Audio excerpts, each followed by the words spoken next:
We never practice that one, do we? Panicking. We never practice panicking. We practice going out neatly. Pardon me, fire. Look out. Pardon me, fire. Fire. Yes, pardon me, fire. Engineers at Japan's crippled nuclear plant have hit another snag. They've discovered radiation outside a building on the Fukushima Daiichi site and say it's potentially lethal. Workers found the radiation on a duct between a reactor building and an exhaust pipe. They estimate its level as 25 sieverts per hour. That's the highest they've ever detected outdoors. Anyone exposed would die within 20 minutes. Managers used the exhaust pipe to release radioactive gases after the accident in March 2011. They say the adjoining duct could still contain radioactive substances. A top U.S. nuclear regulator says Japanese officials should consider discharging contaminated water at the plant. My name is Jun Takashi, working for NHK. The chairperson of the U.S. Nuclear Regulatory Commission, Allison McFarlane, says all countries with a nuclear program have similar concerns. Contaminated water issue, it's a very complex issue, and there's not going to be a straightforward solution. There's no silver bullet. McFarlane says decontaminating vast quantities of radioactive water is a huge challenge. Workers at Fukushima Daiichi have started a process to remove radioactive substances from the contaminated water, but they have no way to remove tritium. It's not for me to tell the Japanese what to do, but I would fall back on what the IAEA recommended, which was within regulatory limits, the Japanese probably should consider releasing the water.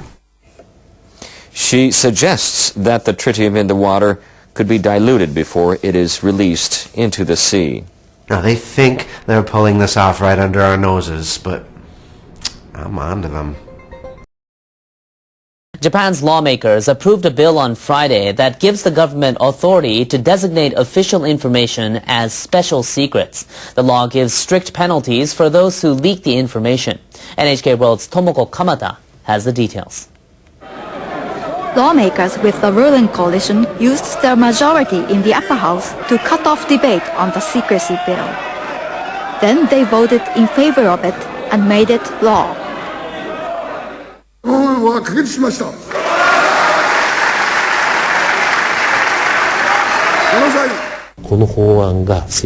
This law will enforce the security of the nation. It is our duty to fully explain its purpose to the people. It's regrettable that the ruling parties forced through the bill with their power of numbers. The law gives senior government officials authority to define information as special secrets. That would include material related to defense, diplomacy, counterintelligence, and counterterrorism. Public servants found guilty of leaking these secrets could be jailed for up to 10 years. Citizens who deliberately obtain this type of information could also face punishment. The law is closely related to Japan's new National Security Council. Prime Minister Shinzo Abe set up the body to streamline the analysis of information gathered by various ministries and foreign countries. Senior officials say the secrecy law is essential for convincing other governments that they can be trusted to share intelligence.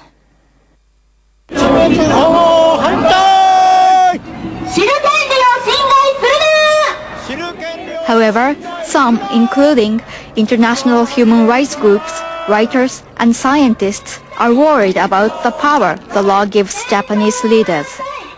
Members of the country's largest lawyers group argue the legislation could allow government officials to classify information arbitrarily. Tsutomu Shimizu says it undermines the public's right to know, and the possibility of long prison terms will intimidate whistleblowers. Officials can't activate this law just by itself.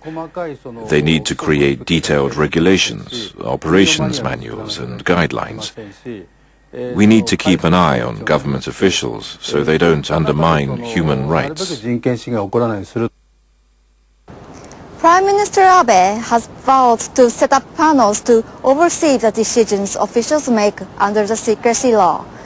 And he says experts will draw up guidelines for what would constitute classified information. Critics say Abe was in too much of a hurry to pass the bill, and lawmakers couldn't debate the details thoroughly.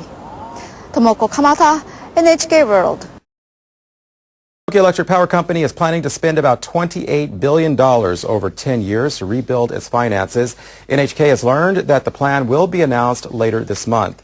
TEPCO has been struggling as the operator of the crippled Fukushima Daiichi nuclear plant.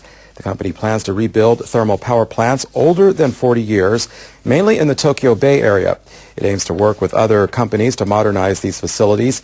The utility hopes to raise the efficiency of the thermal plants in view of the suspension of its nuclear power stations. To cut fuel costs, the firm plans to build facilities that use cheaper shale gas imports from North America. TEPCO will also invest in overseas gas development projects.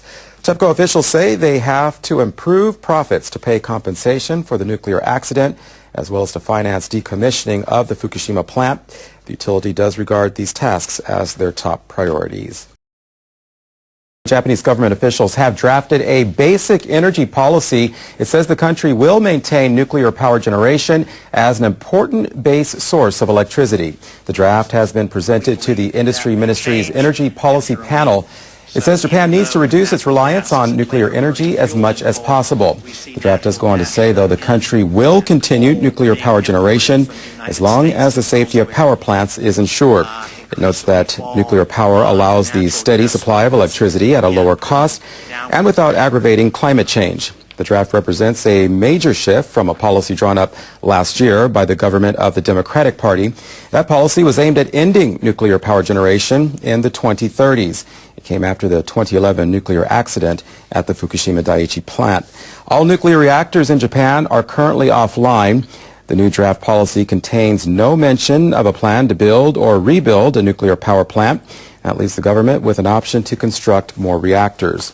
The draft says Japan aims to promote renewable energy as a promising domestic resource over the next 3 years or so.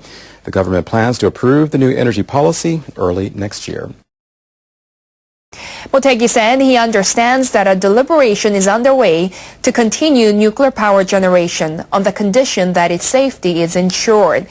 Motegi said nuclear power would provide a steady supply of cheap electricity without aggravating climate change. I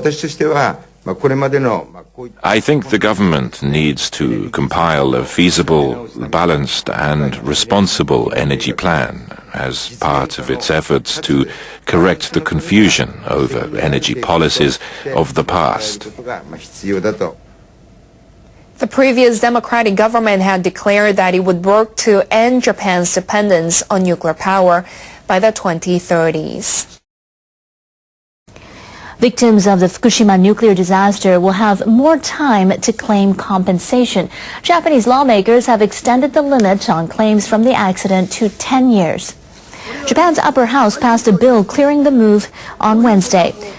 Current civil law limited the right to claims against Tokyo Electric Power Company to up to 3 years from the accident. The new law acknowledges that some victims have been unable to ask for compensation. It says many struggle to calculate the damages because they still live in temporary housing. The new law will allow victims to file a claim with TEPCO until 10 years after the accident at the Fukushima Daiichi power plant in March 2011.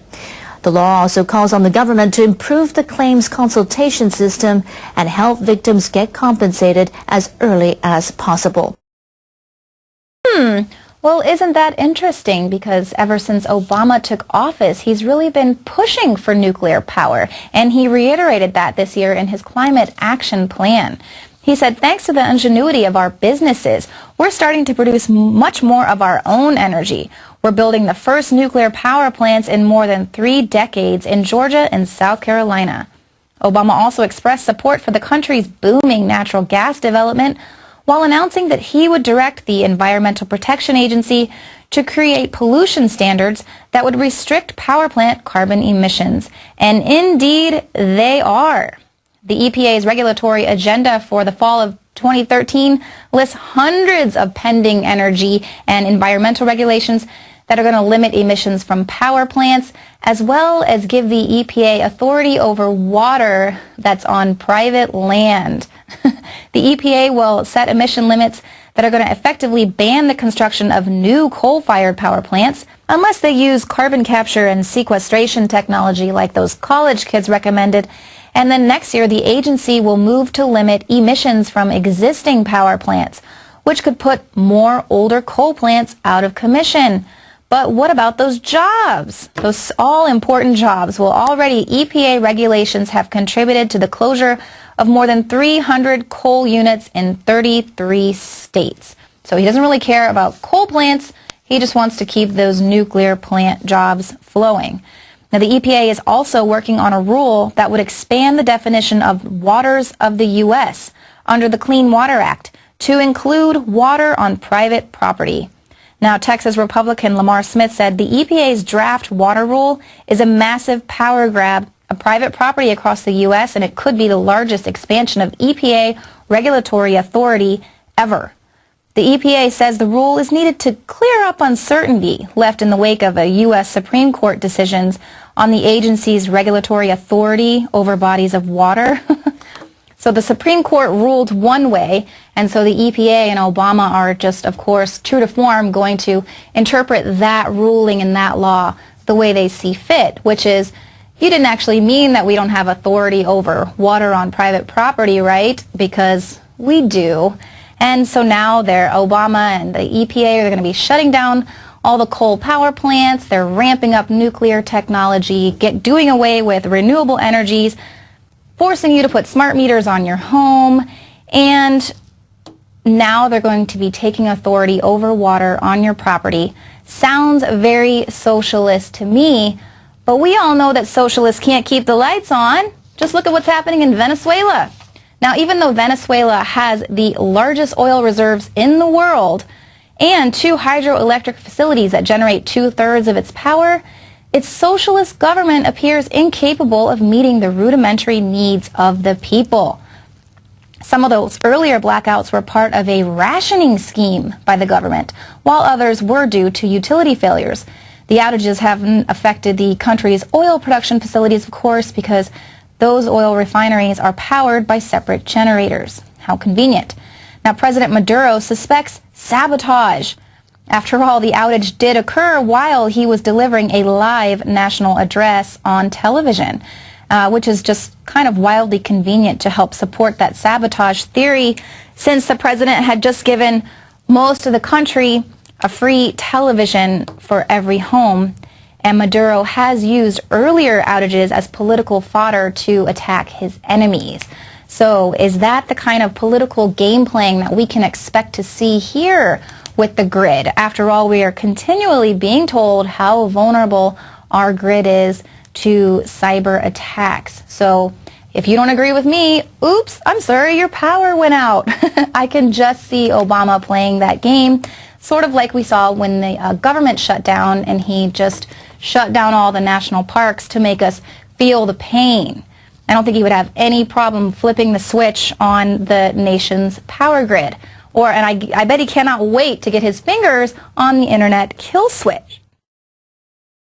Of course, since they're not spraying the sky with solar radiation management, that's why they need nuclear energy, which is also a conspiracy theory to think that nuclear energy isn't the cleanest and the best out there. At least that's what they're telling us. And if you don't think so, well, here's proof. SmartPlanet.com says so. They say that nuclear is on par with geothermal, and it's virtually the same as wind. Now, they don't really specify if they're talking about a nice breeze on a Sunday or if they're speaking about a hurricane, but nevertheless, they think it's on par. And they go on to critique Germany, saying that Germany thinks it's okay to emit tens of megatons more of CO2 because they like coal better than nuclear. Well, remind us, how many Germans have died from nuclear power radiation? And what about Americans, the English, the French? Oh yes, all zero. And they continue on saying that renewable energies, we're not even talking about the vast tracts of land and sea that's taken for wind, nor are we talking about species threats, maintenance emissions, worker dangers, and even maritime dangers for offshore windmills. But even with all of that fancy propaganda and the failure of the mainstream media to report about Fukushima, the devastating effects of that nuclear meltdown cannot be ignored. Even the president of the company that runs Fukushima is speaking out.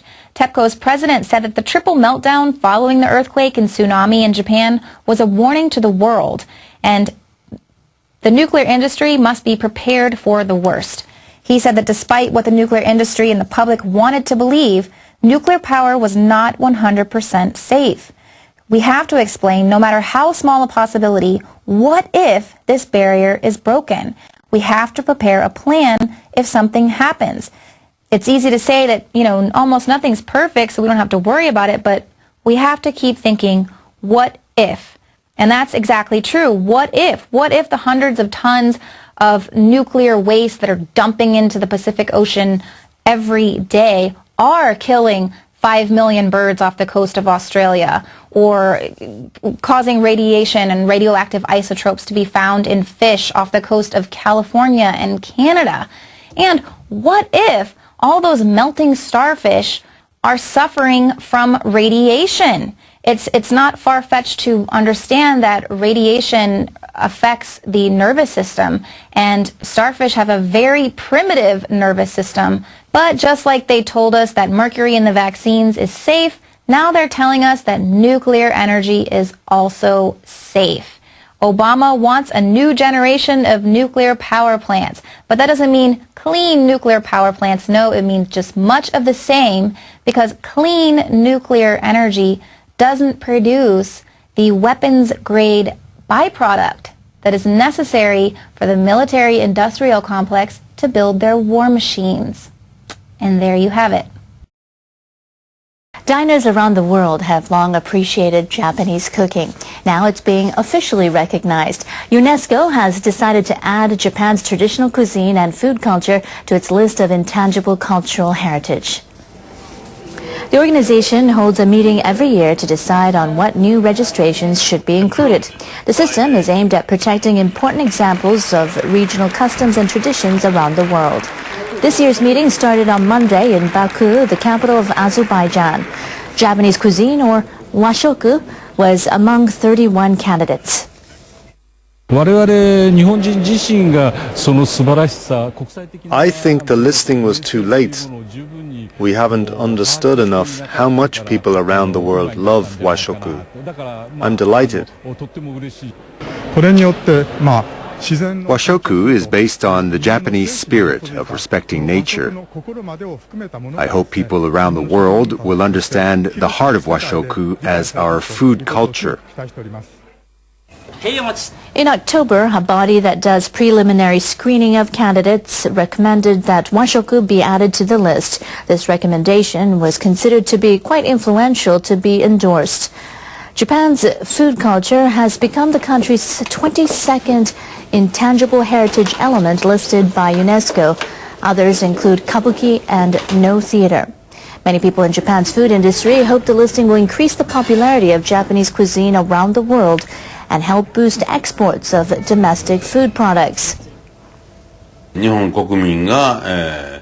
I hope the listing will prompt us to reflect on the diet that Japanese people have eaten for generations. Murata called on people to eat more rice and appreciate it more as a traditional staple. Japanese leaders are aiming to boost the standing of the agricultural industry. They're creating a system that will make the most of abandoned farmland. Diet members passed legislation to create so-called farmland banks in all prefectures. The banks will borrow unused plots and rent them out to farmers and businesses for large-scale production. Officials say the banks will publicly solicit borrowers to ensure that everyone has a fair opportunity to use the land. And they say the banks will be strictly monitored. Prefectural governors are likely to have the authority to dismiss executives if the banks perform poorly.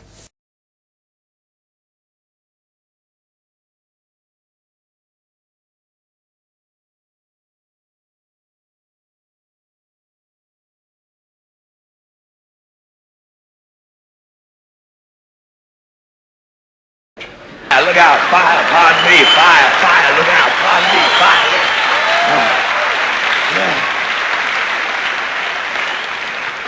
We never practice that one, do we? Panicking. We never practice panicking. We practice going out neatly. Pardon me, fire. Look out, pardon me, fire. Fire, yes, pardon me, fire. We never do that. I don't know why we practice so much. If we could learn to climb over one another, we might save a few lives. I wonder...